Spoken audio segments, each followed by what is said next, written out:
Halo, selamat datang kembali. Hari ini kita bakal ngobrolin satu trik akuntansi yang cerdas banget. Namanya jurnal pembalik. Kedengarannya mungkin agak teknis ya, tapi percaya deh, ini adalah cara jitu buat menjaga pembukuan kita tetap rapi dan bebas dari kesalahan. Rencana kita hari ini simpel aja. Kita mulai dari masalah yang sering banget kejadian, terus kita bahas solusinya, kita bedah aturan mainnya, lihat contoh kasusnya langsung, dan terakhir kita lihat apa sih untungnya buat kita. Yuk, langsung kita mulai. Oke, kita masuk ke bagian pertama, masalah di periode baru. Siapapun yang pernah pegang buku kas pasti tahu deh, pergantian periode akuntansi itu ya kadang bisa bikin pusing. Nah, pertanyaannya gini, gimana caranya kita mastiin catatan dari akhir tahun lalu nggak bikin kita salah catat atau malah jadi double catat di tahun yang baru? Ini nih tantangan yang sering banget ditemui. Untungnya, untuk tantangan tadi, akuntansi itu punya solusi yang elegan. Kenalan yuk sama jurnal pembalik, ini dia jawaban dari masalah yang barusan kita bahas. Oke, jadi apa sih jurnal pembalik itu? Gampangnya gini, ini adalah jurnal yang sengaja kita buat di awal periode baru.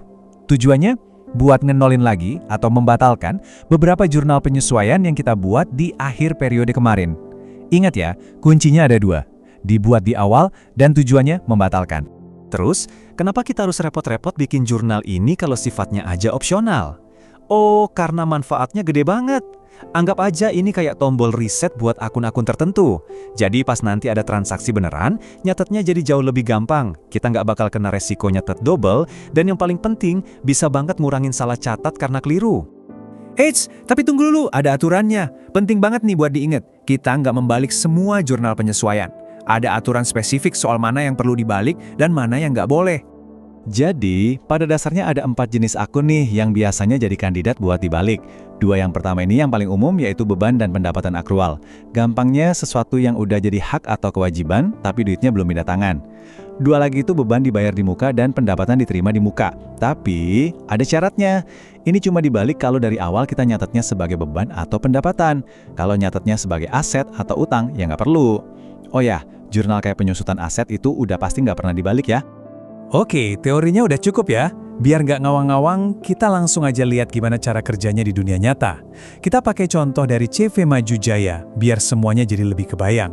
Jadi ceritanya gini, di akhir tahun 2025, CV Maju Jaya itu punya gaji karyawan yang belum dibayar. Sama ada juga pendapatan dari jasa yang udah selesai dikerjain, tapi belum ditagih ke klien. Yuk kita lihat gimana mereka ngatasin ini.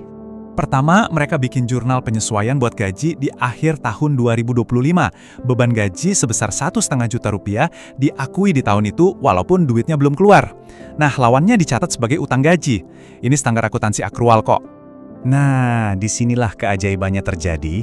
Tepat di hari pertama tahun 2026, 1 Januari, mereka bikin jurnal pembalik. Coba perhatiin ya, posisinya cuma dibolak-balik aja.